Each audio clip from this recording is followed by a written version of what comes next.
Je pense que c'est super important de parler de ses erreurs en tant que SRE ou DevOps, parce que c'est vraiment ça qui fait qu'on s'améliore tout le temps, c'est en faisant des erreurs. Donc, plus vous allez faire d'erreurs, plus vous allez apprendre. Et chaque fois que vous allez faire une erreur, faut pas croire que vous allez l'ignorer. Ça, c'est quelque chose en tant que DevOps qui est assez dur à encaisser. C'est un métier quand même qui est difficile. Et c'est super important, je pense, d'en parler. Et j'ai envie aujourd'hui de parler des erreurs que j'ai faites pendant ma carrière, afin de vous montrer que d'abord que j'ai pas peur d'en parler et c'est ça pour moi la fondation de ce qui fait que je m'améliore. C'est vraiment la base de mes connaissances, quoi. Ça définit ma pratique. Donc, une des plus grosses erreurs que j'ai faites, c'était il y a un moment, mais quand j'étais dev, j'avais fait, des petits programmes en test, qui envoyaient, des factures et j'avais besoin de tester tout ça. J'avais besoin de générer, un programme qui faisait des factures et qui les envoyait aux clients. Sauf que j'avais pris, en fait, quelques extraits de données et ces données, elles contenaient, des, emails de vrais clients et je les avais pas anonymisés. Du coup, pendant que je générais des factures, et ben, ça envoyait des vrais clients, des vrais emails à des vrais clients et ils ont contacté le support. Ils ont dit que c'était pas normal, c'était bizarre, c'était des produits qu'ils avaient consommés il y a déjà plusieurs mois et qu'ils avaient déjà payé, qu'ils étaient très inquiets et tout. Et donc, finalement, ça s'est bien passé pour moi. J'ai eu un management assez compréhensif et le support a répondu aux clients en s'excusant, et cetera, en disant que, il y avait un dev qui avait fait des bêtises, que c'est de sa faute. Mais bon, voilà, quoi. Donc qu'est-ce que j'ai appris de cette erreur? Parce que finalement, c'est ça le plus important. C'est rigolo d'en parler comme ça, mais je peux vous assurer que sur le moment, j'avais pas du tout envie de rigoler j'étais super embarrassé c'est quelque chose qui est resté, en fait, ancré chez moi pendant longtemps et j'ai vraiment, fait très attention à ce que ça reproduise plus jamais. Donc qu'est-ce que j'ai appris de cette erreur? Ben, c'est qu'il faut toujours, toujours anonymiser les données. Alors ça, aujourd'hui, ça se fait de plus en plus. C'était à une époque où, on avait l'habitude d'exporter les données de prod en staging, sans trop se prendre la tête. Il y avait pas RGPD, ce genre de truc, donc on n'avait pas vraiment, supprimé les datas. Aujourd'hui, c'est rare de faire ça, on joue jamais avec les données de prod. Il y a tellement de normes de sécurité, de confidentialité que ça arrive plus trop par hasard. Mais en tout cas, ce qu'il faut faire vraiment attention en staging, c'est de jamais envoyer des emails, qui peuvent contenir des adresses de vrais clients. Ça, c'est vraiment un truc que j'ai appris, qu'il faut toujours, arriver à avoir une sorte de blacklist, qui, peut filtrer par exemple sur le domaine, de votre entreprise, de votre corporation. Ça peut être pratique. Donc, si vous avez un système d'envoi d'emails dans votre staging et ben, c'est bien d'avoir cette blacklist. La deuxième erreur la deuxième erreur, c'était, d'avoir fait un programme qui faisait du clean-up d'images Docker qui avait effacé des images en prod lorsque le cluster Kubernetes a fait des updates, c'est-à-dire que des fois le cluster Kube, en fait, il, met à jour des nœuds, il en spawn des nouveaux, il en supprime des anciens si vos images Docker, ont été effacées, vous en apercevez que quand, le cluster fait des opérations comme ça et à ce moment-là, vous avez des gros fails parce que, ça va dépendre des distributions de Kubernetes que vous utilisez mais si vos images sont plus disponibles et ben, votre cluster Kube peut plus les télécharger et c'est la catastrophe. Et en vrai, c'est un gros problème dans Kubernetes. Je dirais que c'est un des plus gros risques. C'est généralement une source d'erreur qui peut vraiment tanker votre cluster en entier. C'est, des images Docker qui sont plus dispo ou qui sont corrompues ou, qui peuvent pas être téléchargées parce que votre Docker registry est down. Ça, c'est des gros SPOF. Des SPOF, c'est single point of failure, des endroits dans votre architecture si elles tombent et ben, elles peuvent remettre en péril toute votre production. Donc qu'est-ce que j'ai appris de ça? Eh bien, c'est qu'il faut verrouiller toutes les images Docker que vous allez utiliser en prod. Il faut vraiment qu'elles soient read-only, delete, que vous avez un process de clean-up qui soit, très strict et qui soit vérifiable. Et l'autre truc, c'est de jamais faire des opérations sur votre cluster quand, vous n'êtes pas forcément devant votre bureau. Ouais, c'est bien, personnellement, je préfère quand même avoir, des, upgrades de cluster. Des upgrades, c'est, par exemple, des mises à jour mineures ou, des reboots des nœuds. Ce genre d'opération, j'aime bien qu'elle s'effectue, pendant mes heures de travail et jamais pendant la nuit ou, quand on est d'astreinte. Mais ça permet d'intervenir plus rapidement quand il y a un problème comme ça. Le troisième problème, la troisième fail que j'ai fait, c'était d'avoir, bloqué des tables MySQL en ligne de commande. Donc, quand vous êtes SRE, ça vous arrive assez souvent de vous loguer sur MySQL sur le serveur avec votre compte directement, en production. Ça arrive tout le temps. Des fois, on a besoin de monitorer des choses qu'on peut pas forcément avoir dans les métriques, Par exemple, un show full process list, cette commande, elle permet de voir les requêtes qui sont en train d'être exécutées et des fois, quand votre base de données, elle rame, quand elle ralentit, quand il y a des pics d'IO et de CPU, c'est bien de pouvoir se loguer sur la base pour voir ce qui est en train de se passer, s'il y a pas une requête, SQL qui est en train de prendre toutes les ressources.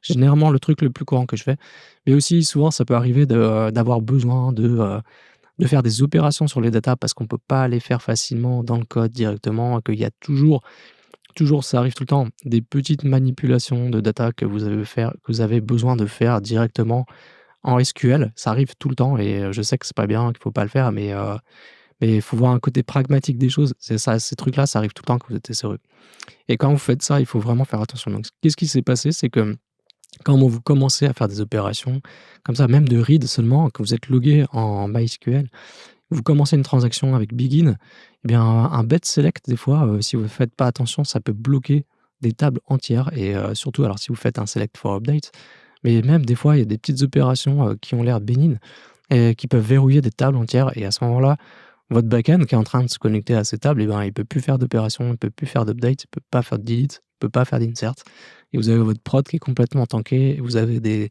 connexions qui commencent à time out et votre prod qui marche plus du tout et qui est toute pétée.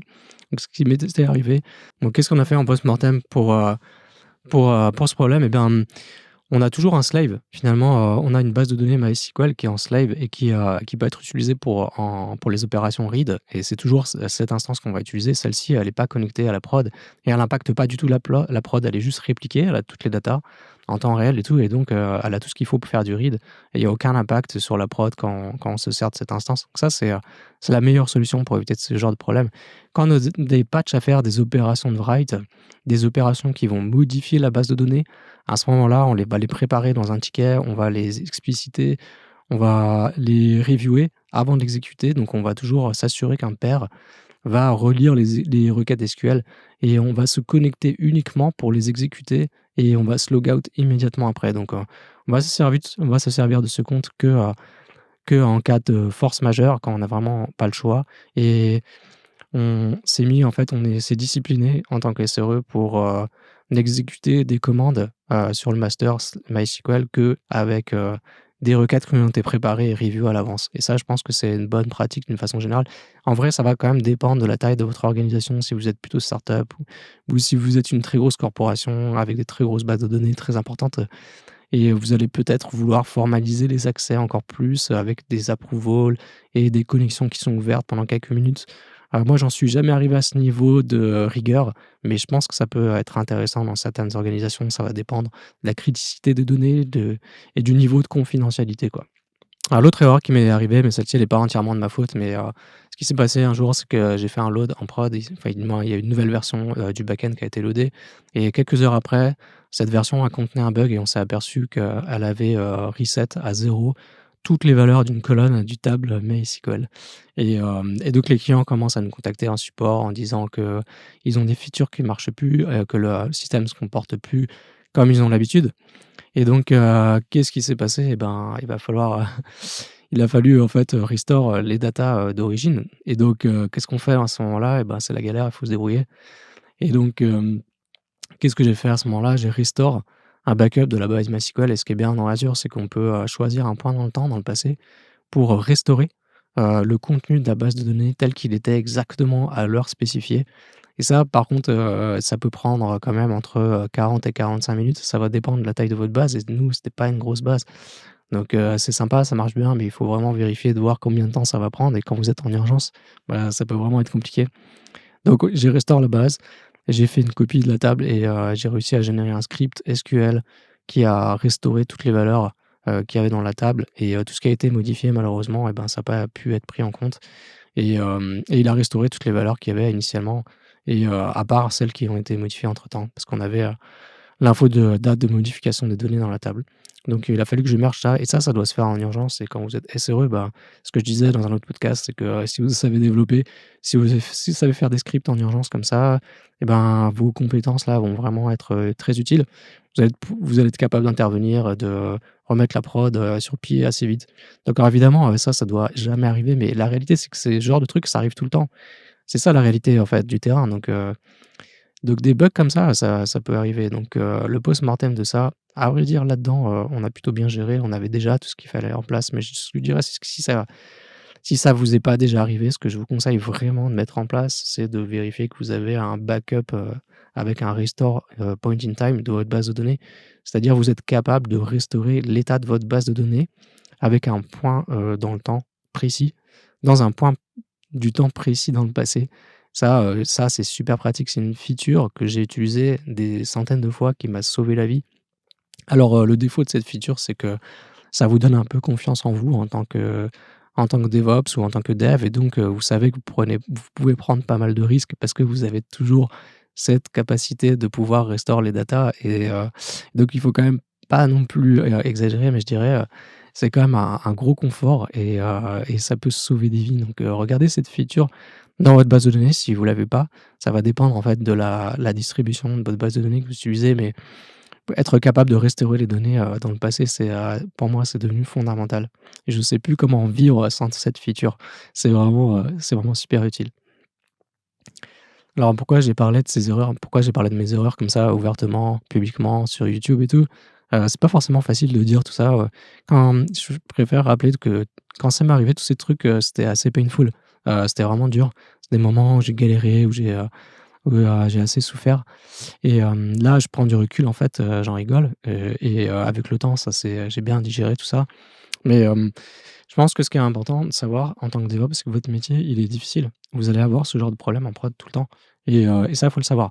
Et des fois, vous allez être d'astreinte et c'est assez récurrent, chez les DevOps d'être d'astreinte. Si vous l'êtes pas, il y a de très fortes chances que vous le soyez. C'est rare d'avoir besoin d'administrer un système, qui est pas, 24/7 quoi. J'en connais pas beaucoup. Alors sauf si c'est un intranet ou un outil, de développeur ou un outil, qui est utilisé par, des employés, à des heures de bureau, des jours de la semaine, ça peut arriver. Mais à ce moment-là, vous avez de la chance, vous avez pas besoin de faire d'astreinte.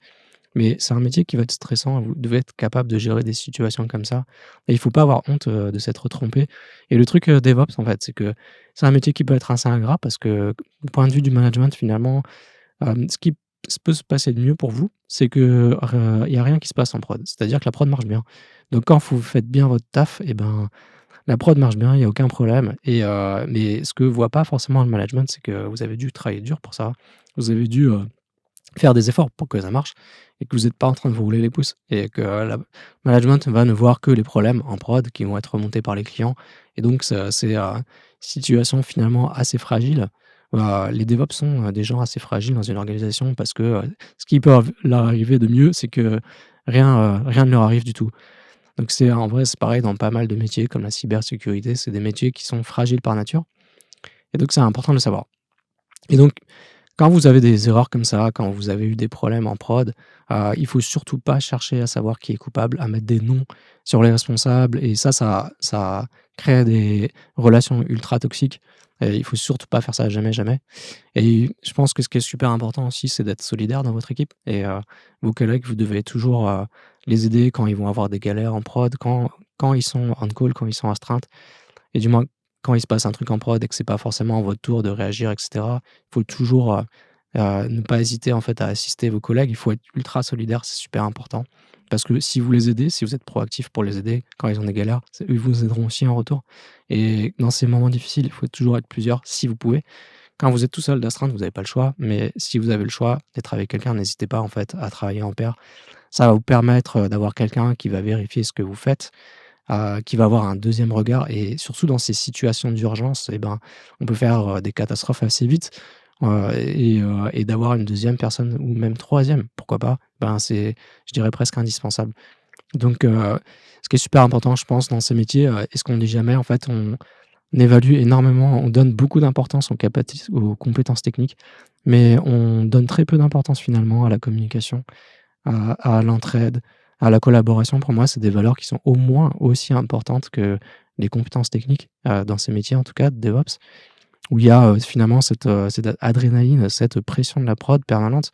Donc c'est super important et surtout, si vous êtes nouveau, si vous débutez dans une équipe, vous avez vraiment besoin d'être, comment dire? Encadré avec des collègues au début pour, commencer en fait à bien comprendre comment le système fonctionne et parce que le jour où il va y avoir un problème, vous allez être tout seul. vous pouvez être tout seul parce que vous aurez pas forcément de l'aide et vous allez besoin d'être extrêmement autonome et ça va être extrêmement stressant et dès que vous avez l'occasion, il faut pas hésiter à demander de l'aide et surtout, je dirais, il faut pas hésiter à proposer son aide aux autres, parce que c'est ça vraiment qui va créer, cette émulation de collaboration et d'entraide et ça, c'est vraiment ultra méga important.